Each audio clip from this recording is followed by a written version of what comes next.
Hello friends, I am Saroj Kumar Singh, your English trainer. Friends, मैंने आप लोगों के डिमांड पर एक सीरीज स्टार्ट किया है जिसका नाम है डिफरेंस बिटवीन। फ्रेंड्स, मैं इसमें सिमिलर मीनिंग के दो वर्ड को लूँगा और इन दोनों में क्या डिफरेंस है उसे क्लियर करने की कोशिश करूँगा, जैसे कि sound and voice, keep and put, hear and listen, mistake and error, see and watch. ऐसे ही बहुत सारे वर्ड हैं, बट आज हम जानेंगे difference between keep and put. दोनों वर्ड का मीनिंग होता है रखना, बट फिर भी दोनों में डिफरेंस है। सो वीडियो के लास्ट तक बने रहें। ऐसे तो कीप और पुट के बहुत सारे यूसेज हैं, बट आज हम जो डिस्कस करेंगे वो रखने के सेंस में करेंगे। कीप जो कि वर्ब का फर्स्ट फॉर्म है, second and third form kept होगा, and also keeping and keeps verb के फोर्थ और फिफ्थ फॉर्म है। ये वर्ब है तो ये चेंज होता रहेगा।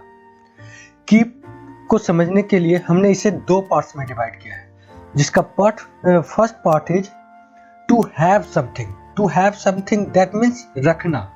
अब हम देखेंगे कि किन सिचुएशन में हम कीप का यूज करेंगे। अगर कोई पर्सन किसी वस्तु को हमेशा अपने पास रखता है तो उस सिचुएशन में कीप का यूज करते हैं। जैसे एग्जांपल में, मैं कहीं पर भी जाता हूं तो अपना मोबाइल अपने साथ में लेकर जाता हूं या फिर पास में रखता हूं। सो इस सेंटेंस में रखने का इंग्लिश होगा keep. I always keep mobile with me. यहाँ पर कीप का यूज होगा, ना कि पुट का। क्यों? क्योंकि मोबाइल अपने पास रखता था। इसे और भी अच्छी तरह समझने के लिए आगे हम एग्जाम्पल देखेंगे। My friend always keeps a gun with him. मेरा एक दोस्त है जो हमेशा अपने पास गन रखता है, मतलब वो जब भी कहीं जाता है तो अपने पास ही रखता है। तो इस तरह के रखने के सेंस में हम कीप का यूज करेंगे। यहाँ पर हम भूल कर भी पुट का इस्तेमाल नहीं कर सकते हैं। You should keep a pen with you. इस सेंटेंस में आप एक स्टूडेंट हो और कोई आपको सलाह देता है तो आपको अपने पास पेन रखना चाहिए। तो यहाँ पर हम कीप का यूज करेंगे, ना कि पुट का। जब भी आप अपने पास कुछ रखते हो, जैसे कि आप अपने पॉकेट में पेन रखते हो या फिर पॉकेट डायरी रखते हो या मैच बॉक्स, मतलब कुछ भी आप अपने पॉकेट में या अपने पास रखते हो तो मतलब कि कैरी करके चलते हो, वो यहाँ पर हम कीप का यूज करेंगे। ये तो हमारा first use to have something का था। हम सेकेंड यूज देखते हैं, टू प्लेस और store something somewhere for longer time. Friends, अब हम ट्राई करेंगे इसे समझने की। अगर किसी चीज का पर्टिकुलर प्लेस बनाया हुआ है और हम उसे वहां रखते हैं फॉर ए लॉन्गर टाइम, तो उस सिचुएशन में भी हम यूज करेंगे कीप का। इसे और भी बेहतर तरीके से समझने के लिए हम एग्जाम्पल का सहारा लेते हैं। आप मार्केट गए और सब्जियों को परचेज करके घर ले आए और उसे उसके particular place, that means refrigerator या फ्रिज में रख दिया। तो यहाँ पर रखने के सेंस में हम कीप का यूज करेंगे, ना कि पुट का। For the example, keep the vegetables in the refrigerator और फ्रिज। इस सेंटेंस में हम पुट का यूज नहीं करेंगे। क्यों? क्योंकि सब्जियों को रखने की पार्टिकुलर प्लेस हमने फ्रिज बना रखा है।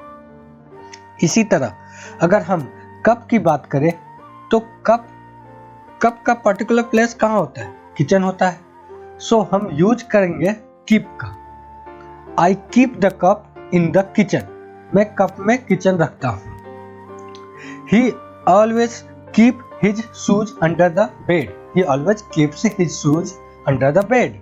इस सेंटेंस में आप देखोगे कि वो अपने जूते बेड के नीचे रखता है, मतलब उसने अपने जूतों के लिए परमानेंट जगह बेड के नीचे बना रखा है। इसीलिए हम कीप का यूज करेंगे। कीप के दो इस्तेमाल है जिसका मैंने अभी जिक्र किया है। First is to have something and second is to place और स्टोर समथिंग समवेयर। फर्स्ट है कुछ रखते हो जो अपने पास रखते हो, और सेकेंड किसी चीज के लिए पार्टिकुलर जगह बना दिया है उसे स्टोर करने के लिए। Put. Now let's talk about put. Put का मीनिंग भी होता है रखना, बट ये किस तरह से अलग है कीप से, इसे जानने की कोशिश करते हैं। पुट के भी दो इस्तेमाल हैं। फर्स्ट वन इज, जब हम किसी चीज को शॉर्ट टर्म के लिए किसी स्थान पर रखते हैं तो पुट का इस्तेमाल करते हैं। जैसे कि एग्जांपल में अभी आपने देखा, हमने कप का एग्जांपल लिया था। I keep the cup in the kitchen. यहाँ कीप होगा क्योंकि कप का पर्टिकुलर प्लेस किचन है। कप को हम किचन में ही रखते हैं, इसलिए कीप का यूज किया था। बट मान लो आपके घर में कोई मेहमान आया है और हम उन्हें एक कप चाय दे रहे हैं और कप को हम टेबल पर रखते हैं, तो उस सेंस में पुट का यूज होगा। यहाँ पर हम कीप का यूज नहीं कर सकते। I put the cup on the table. क्यों? क्योंकि जब हम कप को टेबल पर रखते हैं तो वो शॉर्ट टर्म के लिए रखते हैं, वो उसकी परमानेंट प्लेस नहीं है, इसलिए टेबल पर रखने के सेंस में पुट होगा। सेकेंड एग्जाम्पल देखते हैं हम। I have put your shirt on the bed. Shirt का परमानेंट प्लेस अलमीरा है, बट मैंने शर्ट निकाला और बेड पर रख दिया, तो उस सिचुएशन में हम पुट का यूज करेंगे। क्यों? क्योंकि बेड पर शर्ट थोड़े समय के लिए है, बेड शर्ट का परमानेंट प्लेस नहीं है, शर्ट की परमानेंट प्लेस अलमीरा है। Next example, put your books on the table. किसी ने आपसे कहा बुक को टेबल पर रख दो, तो उस सिचुएशन में भी पुट यूज होगा। क्यों? क्योंकि बुक को थोड़े समय के लिए टेबल पर रखा है, ये उसकी परमानेंट जगह नहीं है। बुक की परमानेंट जगह तो स्कूल बैग है। ठीक है। नेक्स्ट सेकेंड, इसका पुट की यूज के सेकेंड सिचुएशन को जानने की कोशिश करते हैं। सेकेंड सिचुएशन क्या है? जब किसी को किसी पर्टिकुलर कंडीशन या सिचुएशन में डाल देना या रख देना हो तो पुट का इस्तेमाल किया जाता है। एग्जाम्पल के लिए, ही पुट मी इन ऑकवर्ड पोजीशन यस्टरडे। उसने मुझे कल ऑकवर्ड सिचुएशन या पोजीशन में रख दिया या डाल दिया। यहाँ पर भी हम पुट का इस्तेमाल करेंगे। Next example, you are putting pressure on me to change my mind.